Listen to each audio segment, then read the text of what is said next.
नमस्कार दोस्तों।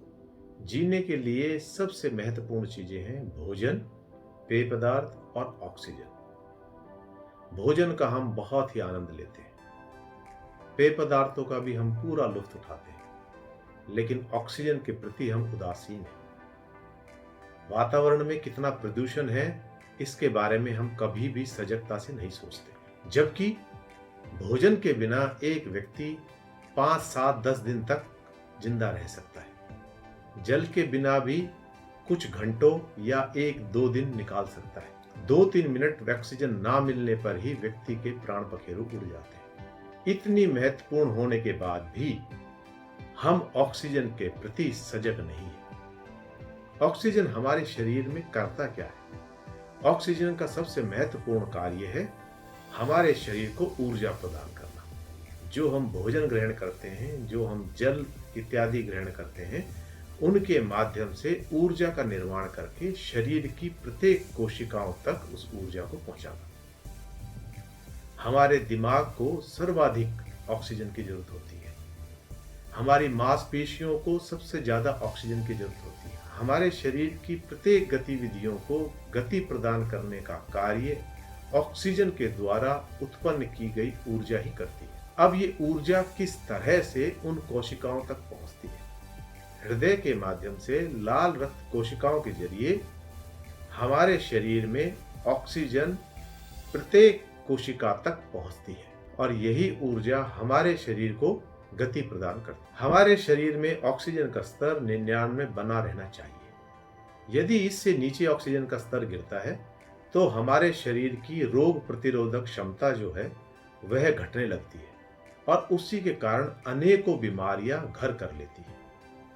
जैसे जैसे ऑक्सीजन का स्तर गिरता है वैसे ही बैक्टीरिया, वायरस इत्यादि आक्रामक हो जाते हैं और हमारे शरीर को नष्ट करने की प्रक्रिया शुरू कर देते हैं। ऑक्सीजन हमारे शरीर के अंदर से टॉक्सिक पदार्थों को निकालने का एक महत्वपूर्ण जरिया है।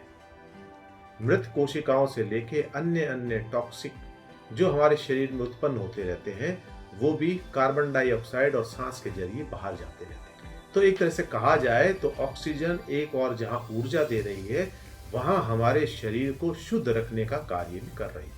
यदि हम संतुलित भोजन लेते हैं, उस भोजन में आयरन की मात्रा यदि नियंत्रित है, तो हमारे शरीर में ऑक्सीजन की कमी नहीं होती। किंतु यदि ऑक्सीजन की कमी हो जाती है तो इसका असर हमारे शरीर के गतिविधियों पर पड़ता है और शरीर धीरे धीरे ढलने लगता है और थकान महसूस होने लगती है। सांस फूलना, थकान होना, कार्यों में रुचि ना होना, आलस भर जाना, ये सब ऑक्सीजन की कमी के कारण होता है। फेफड़ों के जरिए ही हम अपने शरीर के अंदर ऑक्सीजन को ग्रहण करते हैं। हमारे फेफड़े जितने स्वस्थ और मजबूत होंगे, उतना ही हम अधिक ऑक्सीजन ग्रहण कर पाएंगे। इसके विपरीत यदि फेफड़े कमजोर हैं तो वो कम ऑक्सीजन ग्रहण कर पाते हैं। सवाल ये उठता है कि फेफड़े मजबूत और स्वस्थ कैसे बने? अच्छा खान-पान, अच्छी जीवन शैली और उसके साथ पर्याप्त व्यायाम ही हमारे फेफड़ों को स्वस्थ रख सकता है। प्रतिदिन कम से कम 45 मिनट योग अभ्यास, भाग दौड़ करना, खेल इत्यादि, प्राणायाम आदि करने से हमारे फेफड़े को फैलाव मिलता है और उससे हमारा ऑक्सीजन ग्रहण करने की क्षमता बढ़ती है। जितनी फेफड़ों के माध्यम से हमें ऑक्सीजन ज्यादा मिलेगी, उतना ही हमारा शरीर, हमारी मांसपेशियां, हमारा मस्तिष्क स्वस्थ रहेगा और शारीरिक गतिविधियां भी उतनी ही अच्छे से हो पाएंगी। हमारी जीवन शैली भी हमारे फेफड़ों के ऊपर बहुत बड़ा असर डालती है। हम किस तरह का भोजन ग्रहण करते हैं, धूम्रपान करते हैं या नहीं करते, ये सारी चीजें हमारी फेफड़ों की क्षमता को बढ़ाती और घटाती है। यदि हम अच्छा और स्वस्थ जीवन जीना चाहते हैं तो हमें ऑक्सीजन के स्तर को अपने शरीर के अंदर बनाए रखना होगा। छोटे छोटे जंतु, प्राणी भी अपने बच्चों की रक्षा के लिए बड़े से बड़े प्राणी से लड़ जाते हैं, किंतु मानव जैसा संवेदनशील प्राणी अपने आने वाली पीढ़ी को क्या देकर जाएगा, इसके लिए जरा भी चिंतित नहीं है।